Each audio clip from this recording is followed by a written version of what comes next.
इस वीडियो में लोग देखने वाले कक्षा 12 में की भौतिक विज्ञान का अध्याय 3।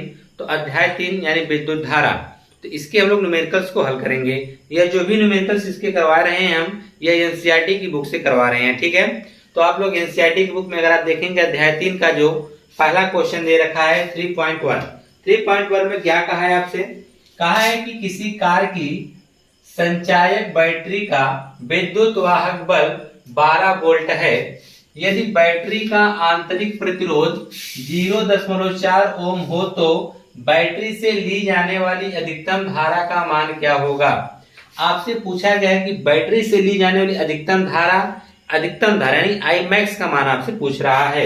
यानी मैक्स यानी मैक्सिमम से होता है, ठीक है, यानी अधिकतम। तो जो चीजें देखिए क्वेश्चन बहुत ही इजी हैं, सब के सब फार्मूले पे रखेंगे, आपको मान मिल जाएंगे, ठीक है। बस आपको करना क्या, इनमें से सभी मानों को ढूंढ के निकालना है और साथ ही साथ यह भी निकालना है कि आपसे पूछा क्या गया है। बस जो भी मान हमको पता हो, हमको जो निकालना है, क्या उनसे संबंधित आपको कोई फार्मूला पता है तो उसको पुटअप कर दीजिए, आपके मान जो निकालना वो आपको मिल जाएगा। देखिए कैसे क्या करते हैं क्वेश्चन को हल करने के लिए। तो सबसे पहला स्टेप आपका यह होना चाहिए, क्वेश्चन को आप पढ़िए और समझिए उसको। अब फिर पढ़ने के बाद आपको उसमें क्या क्या दिया गया उसको लिख लीजिए। जैसे कि हमको यहाँ पे दे रखा है कि विद्युत वाहक बल 12 वोल्ट है, तो यहाँ पे हम लिख देंगे विद्युत वाहक बल जो हमको दिया गया है वह 12 वोल्ट का है, विद्युत वाहक बल। और एक चीज का ध्यान दीजिएगा, इसको हम व्यक्त किससे करते हैं, इसको हम व्यक्त करते हैं कैपिटल ई से। वह कितना दे रखा है, 12 वोल्ट दे रखा है, ठीक है। आगे कहा है यदि बैटरी का आंतरिक प्रतिरोध कितना है, 0.4 ओम, यानी आंतरिक प्रतिरोध आपको दे रखा है बैटरी का, तो लिखेंगे आंतरिक प्रतिरोध। तो आंतरिक प्रतिरोध को हम व्यक्त किससे करते हैं, तो आंतरिक प्रतिरोध को हम व्यक्त करते हैं स्मॉल आर से व्यक्त करते हैं, ठीक है। कैपिटल आर तुम्हारा बाह्य प्रतिरोध होता है। तो आंतरिक प्रतिरोध को मान जो दे रखा है 0.4 दे रखा है, तो 0.4 ओम हो जाएगा। हो तो बैटरी से ली जाने वाली अधिकतम धारा का मान बताइए। यानी आपसे अधिकतम धारा का मान पूछ रहा है, अधिकतम धारा। तो अधिकतम धारा को हम लोग बोलते हैं आई मैक्स। क्या बोलते हैं, आई मैक्स बोला जाता है। यही आपसे क्या किया गया है, पूछ रहा है। तो चलिए, जब हमको अधिकतम धारा निकालना होगा तो उस स्थिति में हम लोग क्या करते हैं कि बाह्य प्रतिरोध को शून्य मान लेते हैं। तो यहाँ पे लिखेंगे अधिकतम धारा के लिए, क्या लिखेंगे, अधिकतम धारा के लिए।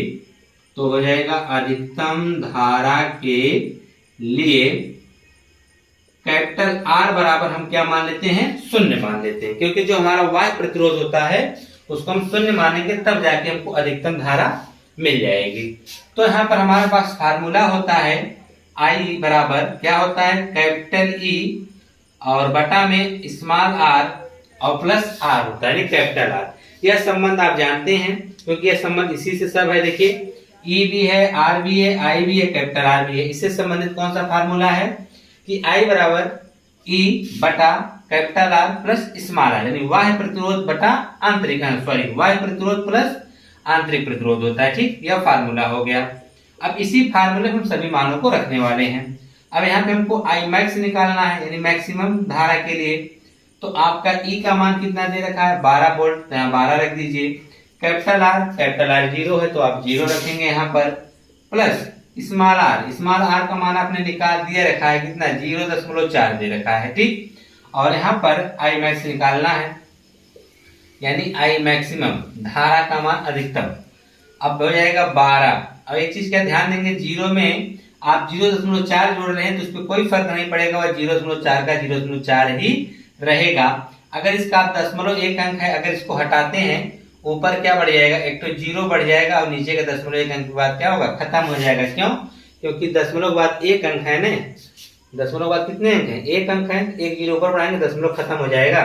4 से आप 120 को काटेंगे 30 बार में कटेगा, ठीक है। 30 से 120 यानी आई मैक्स बराबर आपको मिल गया 30। धारा है तो धारक मात्रक क्या लिखेंगे, एम्पियर। क्या लिखेंगे, एम्पियर। तो आपको अधिकतम धारा पूछा है तो अधिकतम धारा कितनी हो जाएगी, 30 एम्पियर। बहुत ही इजी है, बस आपको जो मान दिया है और फार्मूले में इसको रखना है। सेम इसी प्रकार से इसका दूसरा वाला क्वेश्चन है, उसको भी देख लीजिए, इसकी शॉर्ट स्क्रीन निकाल लीजिएगा, ठीक है। अब अगला वाला देखते हैं। कहा है कि अगले सवाल में का 10 वोल्ट विद्युत वाहक बल वाली बैटरी जिसका आंतरिक प्रतिरोध 3 ओम है किसी प्रतिरोधक से संयोजित है। यदि परिपथ में धारा का मान 0.5 एम्पीयर हो तो प्रतिरोध क्या है। जब परिपथ बंद है तो सेल की टर्मिनल वोल्टता क्या होगी। आपसे इसमें दो चीजें पूछा है। क्या क्या चीजें पूछा है उसको पहले लिख लीजिए। हमको दे रखा है 10 वोल्ट विद्युत वाहक बल है और जिसका आंतरिक प्रतिरोध 3 ओम दे रखा है। कहा है किसी प्रतिरोधक से संयोजित है, वह प्रतिरोध इसमें दे रखा है, वह कितना ये नहीं बताया, बस किसी वाह्य प्रतिरोध से जुड़ा हुआ है। यदि परिपथ में धारा का मान जो होगा 0.5 एम्पीयर है तो प्रतिरोधक का प्रतिरोध क्या होगा, जो वाह्य प्रतिरोध है वह क्या होगा। और साथ ही साथ बताना कि जब परिपथ बंद है तो सेल का टर्मिनल के वोल्टता क्या होगी। जब धारा बंद है तो उस समय की वोल्टता यानी V का मान आपसे पूछा है। तो जो चीजें पता है उनको हम लिख लेते हैं। दिया 10 वोल्ट विद्युत वाहक बल, तो लिखेंगे विद्युत वाहक बल, विद्युत वाहक बल जो कि हम किससे व्यक्त करते हैं, कैपिटल E से। वह कितना दे रखा है, 10 वोल्ट दे रखा है। इसे आप V भी लिख सकते हैं, 10 वोल्ट हो जाएगा। ठीक है। काहे इसका आंतरिक प्रतिरोध 3 ओम है, यहाँ पे हम लिख देंगे आंतरिक प्रतिरोध, तो हो जाएगा आंतरिक प्रतिरोध। आंतरिक प्रतिरोध को हम किससे व्यक्त करते हैं, स्मॉल r से। वह कितना दे रखा है, 3 ओम दे रखा है। कहा किसी प्रतिरोधक से संयोजित है। चलिए आगे बढ़िए। फिर कहा यदि परिपथ में धारा का मान 0.5 एम्पीयर है, यानी धारा आपको दे रखी है, तो धारा I बराबर कितना दे रखा है, 0.5 एम्पीयर है। 0.5 क्या है, एम्पीयर है, रहने दीजिए। कहा तो प्रतिरोधक का प्रतिरोध क्या होगा, आपसे पूछ ही लिया है, प्रतिरोध बताना है, यानी बाह्य प्रतिरोध बताना है आपको। कौन सा प्रतिरोध, बाह्य प्रतिरोध, यानी कैपिटल R आपसे पूछ रहा है तो कैपिटल R आपको बताना है।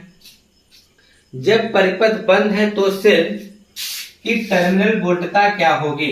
अगर परिपथ बंद है तो सेल की टर्मिनल वोल्टता यानी वोल्टता आपसे V पूछ रहा है।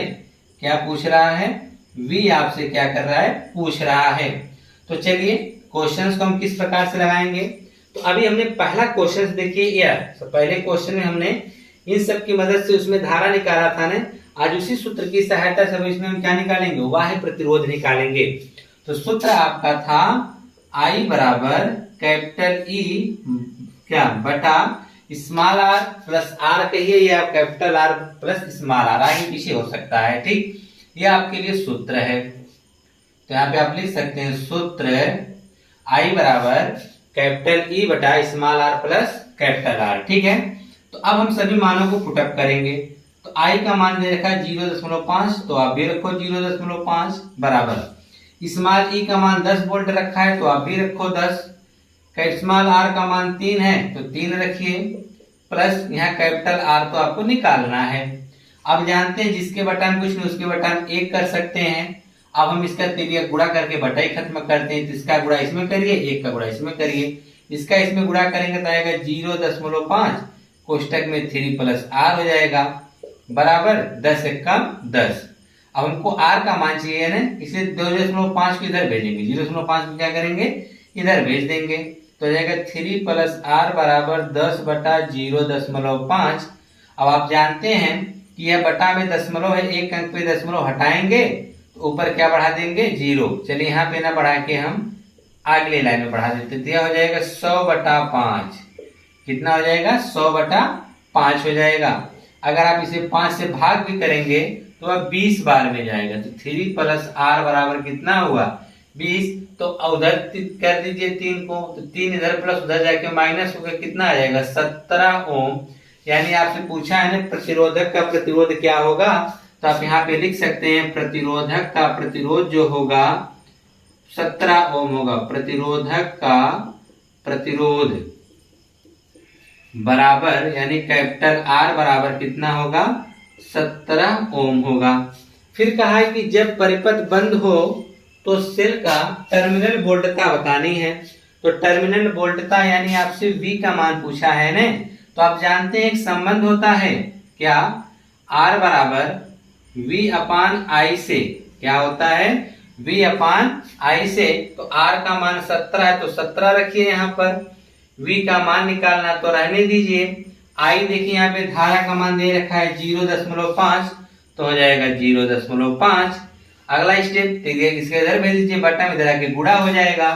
तो V बराबर हो जाएगा A17 गुणे 0.5, तो 17 पचे 85 और एक अंक पे दशमलव, यानी V बराबर 8.5 वोल्ट आएगा। उसने पूछा वोल्टता कितनी होगी ना, तो आप बता दीजिएगा कि वोल्टता कितनी होगी, 8.5 होगी। ठीक है, इसके और भी क्वेश्चंस आपको अगली वीडियो में मिलेंगे।